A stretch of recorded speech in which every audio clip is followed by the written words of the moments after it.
Showcase the World Travel is celebrating its 1-year anniversary, and today I am confessing 5 things about myself. My name's Christina, and I'm the owner of Showcase the World Travel, a modern travel agency dedicated to helping you take a break from the busy.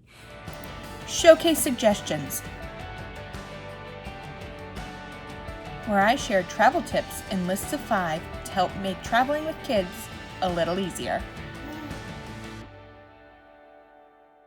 So it's been a year of Showcase the World Travel, and what a year it's been. Definitely an interesting year to start a travel agency, that's for sure. But I wanted to spend some time talking a little bit about me and helping you get to know a little bit about a little behind the brand, So my first confession is I'm a Disney person. I know that seems kind of obvious, but for a very long time I was very embarrassed about that point. I didn't put a ton of Disney stuff around my desk when I was in corporate. I didn't tell people where I was going on vacation. After you tell someone you're going to Disney for the second or third time, they just roll their eyes at you like, why would you ever go back? But what I learned about those people is they didn't have a plan, and they didn't realize all the things that there were that could align to their interests. So I turned my brother into a Disney person when he realized he could go horseback riding with his girlfriend. I turned one of my best friend's husbands into a Disney person when he went on a fishing excursion. Or now that Star Wars Galaxy's Edge is available, there's something for everyone. There's golf, there's the wide world of sports. There's really, it's 40 miles. It's a city. It's like going to a city, and there's something for everyone as long as you know where to look. So I am confessing that I am a Disney person, and I am letting you know that you are too. There is something about Disney that you're going to love, especially now that they have Fox. What are they going to do with that? That's going to be insane. My second confession is that my love of traveling the world actually started in Disney World. When I was a kid, I went to Disneyland a ton of times because my aunt lived in LA, and whenever we'd go visit her once or twice a year, we would go to Disneyland. And I loved Disneyland. But when I went to Disney World as a kid for the first time, when I was in grade school, I fell in love with Epcot. Epcot's not in Disneyland. And the fact that I could travel the world within however many square miles was so exciting to me. There was this cast member in Canada, and he had a coonskin cap, like a Davy Crockett coonskin cap. And he just sat there with his coonskin cap, and he had it here, and he just kind of moved his fingers slightly so it looked like it was breathing, and we thought he was holding a raccoon, and it was the coolest thing. And he taught us how to do it. He spent, it was probably 5 minutes, but it seems like forever that he spent showing us this raccoon, and then he gave us the cap after. And that was like that Disney magic that happened, that not only did it get me hooked on Disney and the magic of Disney, it got me hooked on the magic of travel. And I went around to every cast member in World Showcase and asked them about their culture. And I wasn't like a brave kid. I wasn't a kid who would talk to anyone. I was a shy kid. I definitely see where my, it just wasn't in, it was very unexpected for me to go up to these people and say hello in their language and talk to them and ask them about their culture. And once I had done that, I knew I had to go see these places. So visiting Walt Disney World as a kid really made me want to explore the world and want to understand other people and other cultures. And it gave me an appreciation that even though we have different aspects to our cultures, we're still really focused on food and family, and underneath it all, we are the same. So it's really, I think that it's really important to be able to instill that in kids, whether it's visiting Walt Disney World or visiting someplace else. Getting that love of travel and that love of learning about other people is super important. I'm a recovering over planner. That's my third confession. I am a recovering over planner. I used to have to hit all of the must-dos, even if they didn't interest me. I went to Paris. I studied abroad in London, and I went to Paris for a weekend, and I hit everything that everyone said you had to do in Paris. I hated it. I didn't enjoy Paris.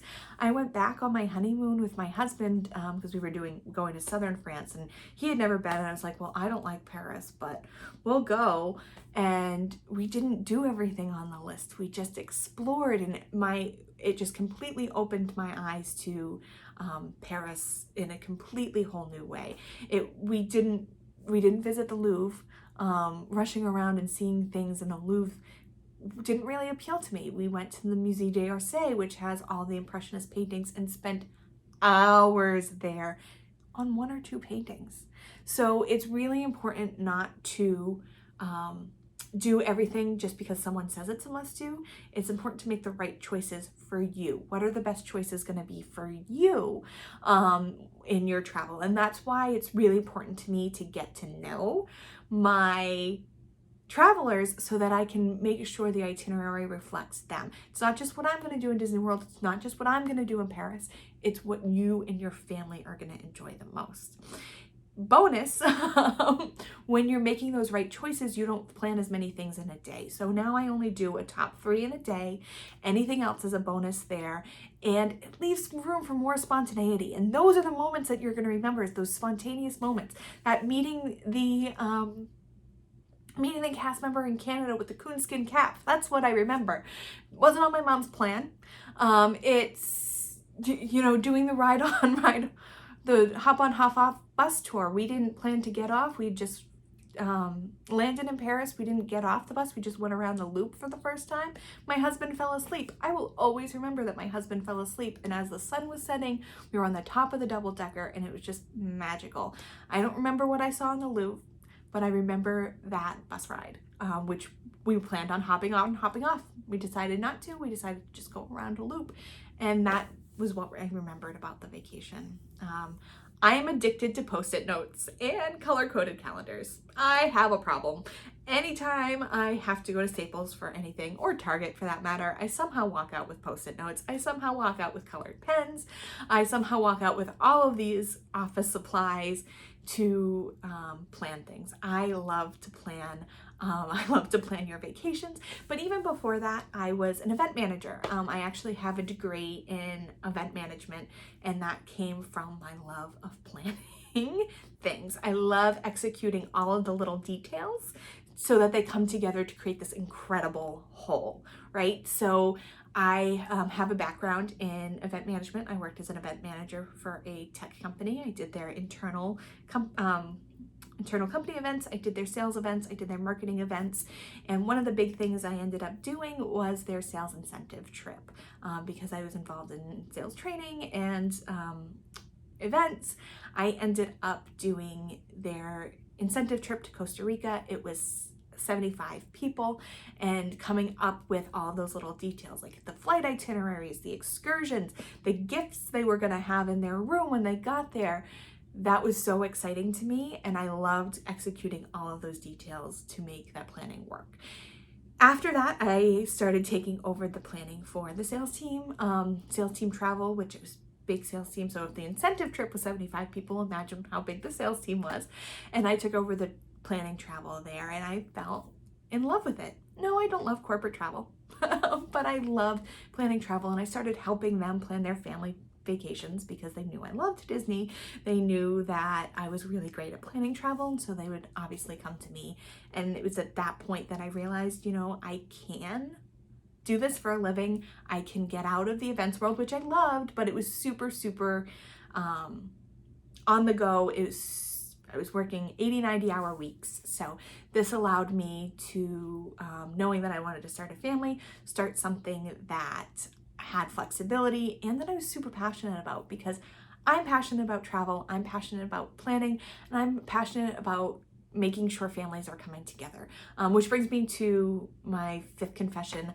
I wore busy as a badge of honor. I still do sometimes. I try not to as much, but I know that you know what I'm talking about when you say, how is everything going? And your immediate response is, really busy. This is what we have going on. Listing. And it was a badge of honor. Like, are you busier? Am I busier? Like, let's see. Let's compete on who's busier. But I got burnt out. I got burnt out from that. I got burnt out from only being home one weekend and the entirety of January. I got burnt out from being in the office until 10 o'clock at night, sometimes even later. While I'm executing these events ended at 11. I was there until 1 cleaning up, and then I had to be back in the office the next day. And I just got burnt out from it. Totally see where I'm coming from. I was raised in a busy family. I have 3 brothers, and my family used to travel all the time when I was a kid. We used to go visit my aunt in California. I went to Graceland because I was a huge Elvis fan. We went to Disney World. We went all over the country, and by the time my youngest brother was born, I was 10, and we stopped going places because I was dancing and my other brothers had baseball, and someone always had something going on, so it was never a good time to travel. So my brother Andrew never got on a plane until he was in high school, and it just let busy get the best of us. Now we're traveling all the time as a family because I'm a travel agent and I make them, but it's so easy to let the busy take over. And so why I started Showcase the World Travel, why I left the travel agency I was with, is to really help families take a break from the busy and come together over shared experiences of travel. Yes, I own my own business. I still sometimes get overwhelmed, but I have learned to prioritize. I've learned to time block, and I've learned to make sure what's important to me is where I'm spending my time. So my daughter's most important to me. My business is super important to me. Saying yes to every single family event or birthday party, or going to a birthday party of a friend that, I really felt like an obligation, I say no to those things now. And if I do feel like I'm getting overwhelmed, if I do feel like I'm getting burnt out, I start planning my next vacation. So are you ready to start planning your next vacation? I hope that learning these things about me has helped you decide whether or not I would be a good fit for you as a travel agent. I'm going to put a link below. I would love for you to schedule a call to chat with me and see how I can help you. Or again, ask me some questions to see if I'd be a better fit. I would love to help you plan your vacation. I would love to help you take a break from the busy. Need help planning your next family vacation? Visit us at showcasetheworld.com to request a quote or schedule a free vacation consultation. Want more great travel tips? You'll find those there too.